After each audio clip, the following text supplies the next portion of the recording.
या राज्याचे वैद्यकीय शिक्षण मंत्री, कोल्हापूर जिल्ह्याचे भाग्यविधाते आदरणीय नामदार हसन मुश्रीफ साहेब, या भागाचे भाग्यविधाते माजी आमदार, आमचे नेते आदरणीय संजय बाबा गाडगे, या गावच्या सरपंच आदरणीय आशाताई कांबळे, या कार्यक्रमासाठी उपस्थित असलेले कागल कोऑपरेटिव्हचे माजी चेअरमन आदरणीय MP पाटील साहेब, AY पाटील साहेब, या कार्यक्रमासाठी उपस्थित असलेले आमच्या गावाचं नावलौकिक करणारे आदरणीय पैलवान अमृत भोसलेजी, ज्यांच्यामुळं हा प्रसंग आम्ही सगळी द्विगुणित करतो, ते या मंदिराचे शिल्पकार आदरणीय देसाई साहेब, या कार्यक्रमासाठी उपस्थित असलेले सर्वच ग्रामस्थ आणि खऱ्या अर्थानं ज्यांनी ही संकल्पना मांडली ते शंकर सावंत, सातारा आदरणीय शहाजी पाटील, आदरणीय विष्णुअण्णा गायकवाड,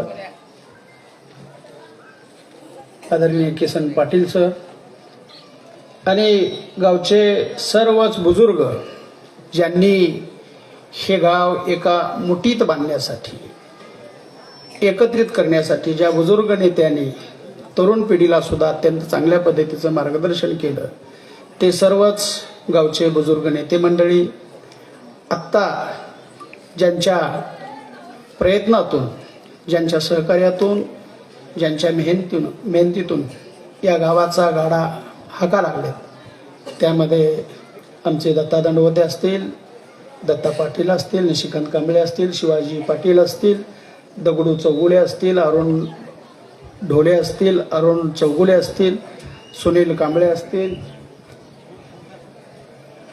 आमचे जयसिंग पाटील असतील, सर्वच नेते गण. खरं तर या गावामध्ये आमचा जन्म झाला आणि आम्ही भाग्य झालो असं आता वाटायला लागले. एकेकाळी हे गाव म्हणजे सर गावाचं नाव घेतलं मुश्रीफ साहेब की कपाळाला आट्या पडायच्या असं हे गाव होतं. गावामध्ये मुलगी द्यायची नाही किंवा मुलगी देताना लोक विचार करत होते तर असा ह्या गावाचा अगदी म्हणजे कपाळ मोक्ष झालेलं गाव असं होतं. या गावामध्ये पिण्याच्या पाण्याची सोय सुद्धा नव्हती. या गावामध्ये प्रचंड असं दुष्काळी रूप कायम असायचं. म्हणजे अगदी सगळीकडे महाराष्ट्र जरी सुजलाम सुफला असला तरी गोरंब बाकी दुष्काळग्रस्त असल्यासारखं असायचं. इतकी वाईट अवस्था होती. या वाईट अवस्थेतून माननीय संजय बाबा गाडगे यांनी या गावाला सुजलाम सुफलाम केलं. या गावाला अन्नपूर्णा पाणी पुरवठा संस्था आणली आणि या गावाचा कायापालट केला. या गावामध्ये जो माणूस सायकलीन जाऊ शकत नव्हता तो माणूस गाड्यान चालला, 4 व्हीलरनं चालला, तो माणूस रुबाबात फिरायला लागला. या गावाची ओळख काय नुसतं भांडखोर गाव म्हणून होतं किंवा झंझट करणारं गाव, वाद करणारं गाव असं होतं.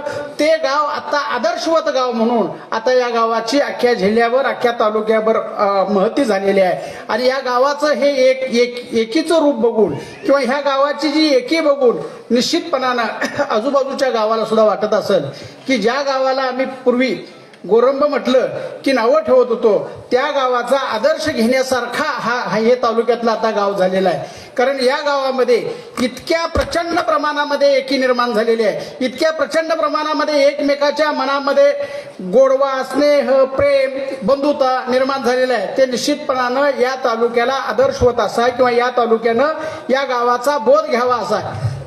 आणि हो बोध घेऊनच आजची ही जी का वास्तू आहे, भावेश्वरी मंदिराची वास्तू आहे, ही वास्तू या सगळ्यांच्या संकल्पनेतून झालेली आहे. सर जिथं पैसा येतो तिथं वाद येतो, जिथं संपत्ती येते तिथं वाद येतो.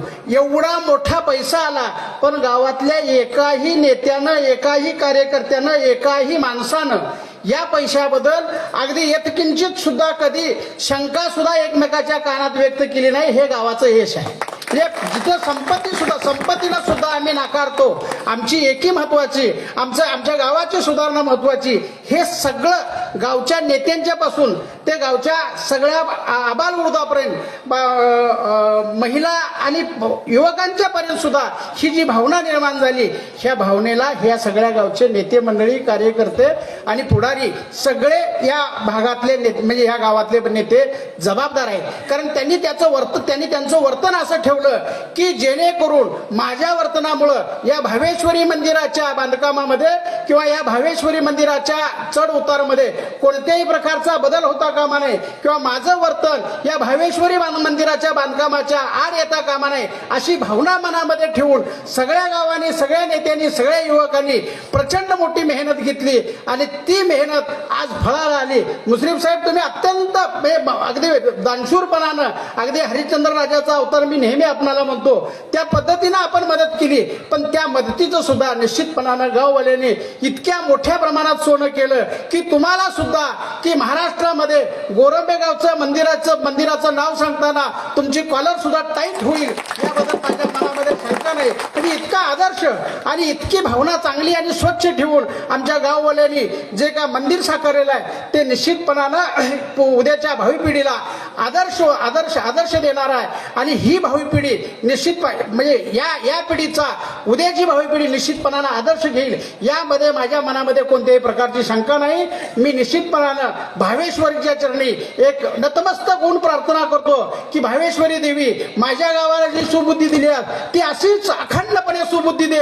त्यांच्यामध्ये एकता नांदावी, त्यांच्यामध्ये बंधुता नांदावी, त्यांच्यामध्ये स्नेह नांदावं आणि असंच गावाचा गाडा हा एकत्रितपणे चालावा एवढी भावना व्यक्त करतो. इथंच थांबतो. जय भीम, जय बुद्ध, जय भारत.